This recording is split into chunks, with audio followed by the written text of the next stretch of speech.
Alright, guys. Então, nós vamos para a segunda parte do Simple Present, tá bom?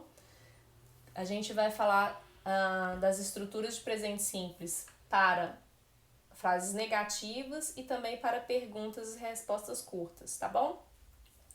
Então, olha só. Quando eu vou falar uma frase na forma negativa, além de usar o not, né, para dar essa negatividade, eu tenho que usar o auxiliar. E o auxiliar para os verbos de ação é o verbo do. Isso mesmo. Então, o do, ele tem duas funções. Ele pode ser usado como o verbo fazer, né? O verbo principal fazer. I do my homework every day. E ainda pode ser usado como auxiliar.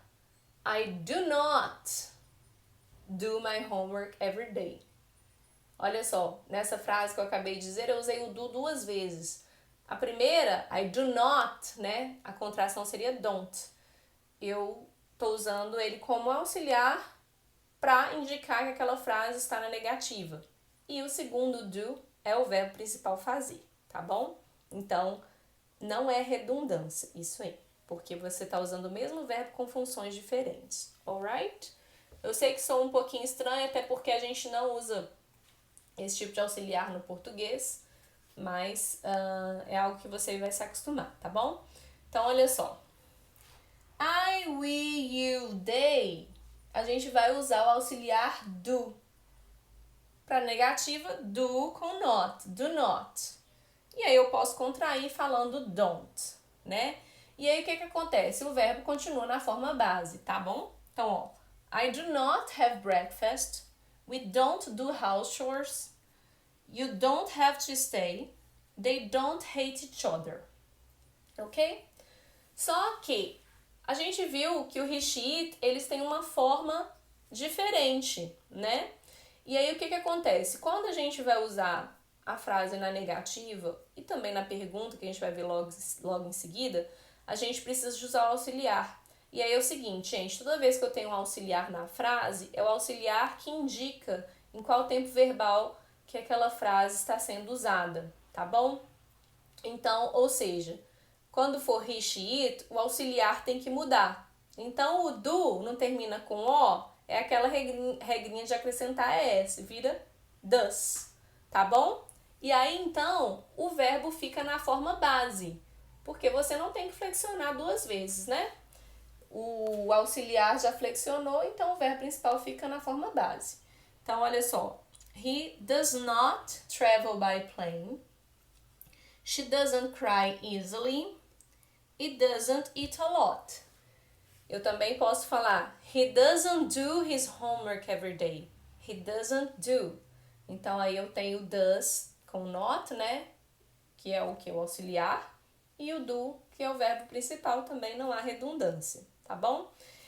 Eu coloquei aqui da formas separado, né? Por extenso assim. Mas não é comum, não é tão comum que se use dessa forma. Normalmente, quando a gente fala assim, I do not, he does not. Eu tô querendo dar uma ênfase para aquela negação ali, tá? Então, o mais usual é que se use a forma contraída. No inglês, né? Estou falando da parte oral, tá, gente? No inglês, quando a pessoa está falando, né? Então, você vai ouvir muito mais contrações. Tanto com o verbo to be, quanto aqui agora.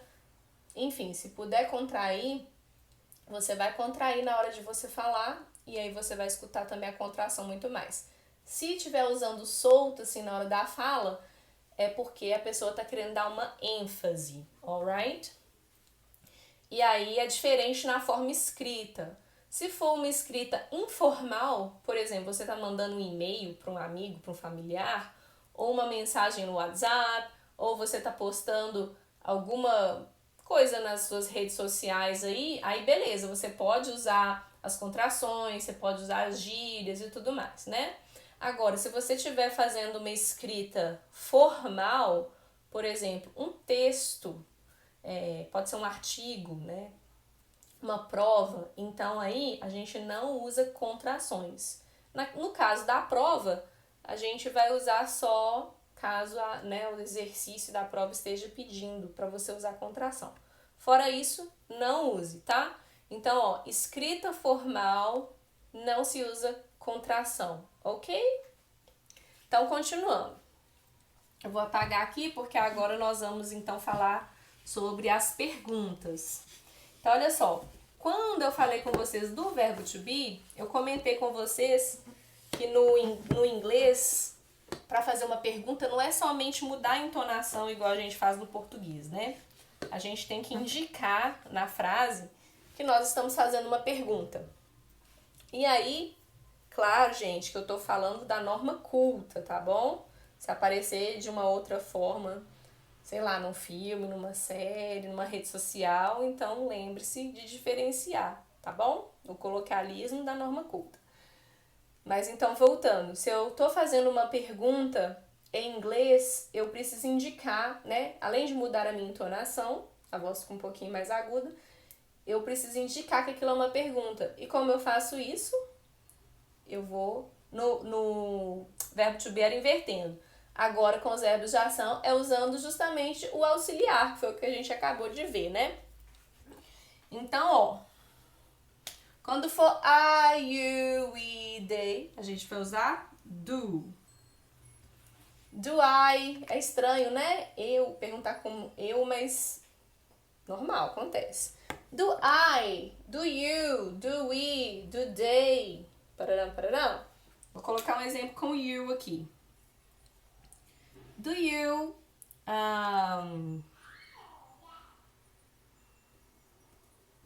have lunch early? Você almoça cedo? Do you have lunch early? Isso é uma pergunta direta de sim ou não, né? Lembrando, você não pode só falar yes, no, né? O mais correto é você usar uma short answer. E aí, sua short answer lembra que é aquela ideia de 3, né? Então, olha só.